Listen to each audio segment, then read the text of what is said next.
Mesdames et messieurs les membres du jury, mesdames, mesdemoiselles, messieurs, bonsoir.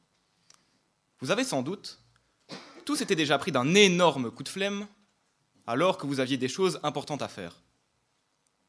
En tout cas, nous les adolescents sommes les champions toutes catégories dans cette pratique. C'est donc à mes semblables, âgés de 12 à 18 ans, que je vais commencer par m'adresser. Imaginez, vous avez une grosse interro de maths et vous savez que pour le moment, vous êtes un peu sur la touche. Plein de bonnes résolutions. Vous sortez donc votre cours avec l'intention de vous y plonger. Cependant, à l'instant même où vous posez vos yeux sur votre théorème, vous recevez une notification vous informant qu'un nouvel épisode de la série qui cartonne en ce moment vient de sortir. Vous savez bien que les maths sont plus importantes que votre série. Mais il serait quand même dommage de risquer de se faire spoiler par un de vos amis. Dans 90% des cas, vous aurez tendance à vous dire « C'est pas grave, j'ai encore demain pour étudier ». Et vous finirez par rater votre interro de maths, car une journée d'études n'aura pas suffi. Autre exemple, vos parents vous demandent une journée de votre temps libre pour les aider à travailler dans le jardin, à déménager quelqu'un, ou faire les soldes avec eux. Terrassé par une poussée de fatigue inattendue, vous essayez d'y échapper par tous les moyens possibles, en disant par exemple « J'ai un livre à lire pour demain et je n'ai pas encore commencé ». Ou « Comme tous les jours, j'ai une prépa de néerlandais ». Ou encore « Je ne me sens pas très bien pour l'instant ». Et toujours s'ensuit cette promesse de le faire plus tard. Mais que les adultes ne se sentent pas épargnés. N'avez-vous jamais reporté de petites tâches à plus tard, comme laver votre voiture, tondre la pelouse, vous acquitter de vos impôts, ou encore rédiger un rapport très important pour votre patron? Cet art de reporter au lendemain n'est pas qu'un phénomène en vogue chez les adolescents. Il s'agit d'une véritable pathologie à laquelle on a donné le nom savant de procrastination, du latin pro en avant et crastinus du lendemain. Le philosophe John Perry, professeur émérite à l'université de Stanford en Californie, lui a d'ailleurs dédié un livre, La procrastination, l'art de reporter au lendemain, qui a obtenu en 2011 l'Ig Nobel de littérature, un prix Nobel humoristique récompensant des travaux universitaires insolites. La procrastination possède même sa propre journée mondiale, à l'instar de la femme ou des droits de l'homme. Celle-ci se célèbre le 25 mars. J'aimerais ici, en quelques minutes, vous en présenter ma propre définition et vous convaincre. Même si, très honnêtement, ce sont surtout mes parents que je voudrais convaincre. Qu'un procrastinateur a bien plus de génie qu'il n'y paraît. Être un retardataire chronique ne signifie pas ne rien faire. Au contraire, le sujet peut être pris d'une véritable frénésie d'activité. Aller faire les courses, entamer un grand ménage de printemps, repeindre les volets, prendre des nouvelles de sa grand-mère, faire de la maintenance informatique, etc. Tant que celle-ci ne possède aucun rapport avec la tâche problématique. S'il repousse une activité ou un travail, c'est que cela génère pour lui du stress et de l'anxiété, surtout pour les personnes souffrant de manque de confiance en soi. Je dois bien avouer que je me retrouve complètement dans cette définition. C'est vrai, regardez-moi. En quelques mois, j'ai presque doublé de taille, à tel point que je me sens parfois perdu dans ce corps que je ne reconnais plus. Je suis roux, enfin, blond vénitien cendré rare pour être plus précis. En été, mon visage se constelle de taches de rousseur, et ma maman m'affuble du surnom de Girafon. Girafon à 6 ans, c'est mignon, mais à 17, ça ne me fait plus trop rire. Pas facile dans ces conditions d'être sûr de soi. Parce que dans ce grand corps dégingandé, j'ai gardé une âme de petit garçon, qui quelque part refuse de grandir.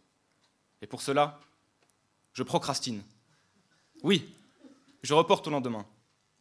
Non, je ne prends pas de décision, car le futur m'angoisse. Une semaine sur deux, Je vois mon père courir entre ses patients, ses réunions et ses publications. L'autre semaine, c'est ma mère qui court entre ses corrections, ses sorties au théâtre, la préparation des repas, la lessive. Bon, enfin, quand ils ne doivent pas faire un détour par mon école pour rencontrer monsieur le proviseur. Et 2 semaines sur 2, enfin, je veux dire tout le temps, j'observe mon grand frère qui, non content d'avoir obtenu un master avec une grande distinction, vient d'en entamer un second, qui jongle entre le chinois et le japonais avec beaucoup d'aisance et qui, oui, ma chère prof de français, a toujours lu tous ses livres. Au milieu de tout cela, c'est vrai, je l'avoue, je donne l'impression de reporter les décisions auxquelles je vais pourtant devoir bien me confronter. Où serai-je l'année prochaine? Vais-je être capable d'affronter le monde en dehors de ma chère et tendre école? Suis-je prêt à accéder aux études supérieures? Dans quelle voie me diriger? Toutes ces questions m'angoissent, et je préfère les laisser pour plus tard. Ceci dit, je dois reconnaître qu'à force d'accomplir des tâches secondaires pour repousser le moment de m'attaquer à l'essentiel, je suis finalement très productif. Car procrastiner, ce n'est pas seulement choisir l'oisiveté, c'est réaliser un marathon de choses inutiles plutôt que de se concentrer sur celles que nous devons réaliser. Et moi, personnellement, quand je procrastine, généralement, je me vautre dans mon lit et scrolle sur TikTok. J'apprends donc une tonne de choses très intéressantes. Comment devenir riche sans rien faire?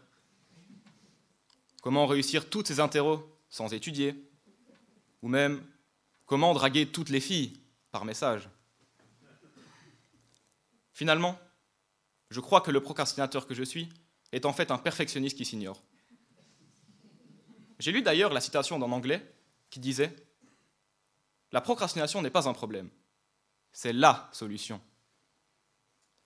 Un magazine à la renommée hautement scientifique, Top Santé, a d'ailleurs mis en une de l'un de ses numéros « La procrastination touche particulièrement les personnes intelligentes ». Ah, me voilà donc soulagé. Plus sérieusement, cher public, avez-vous encore besoin de preuves pour conclure que j'ai raison? En voici une. Le 28 août 1963, le pasteur et militant Martin Luther King a prononcé un discours inspiré devant plus de 250 000 personnes lors de la marche sur Washington pour l'emploi et la liberté. Il exigeait la fin du racisme aux États-Unis et revendiquait l'égalité des droits civiques entre les Blancs et les Afro-Américains. Son allocution, intitulée « I have a dream », est considérée comme l'un des événements marquants du XXe siècle.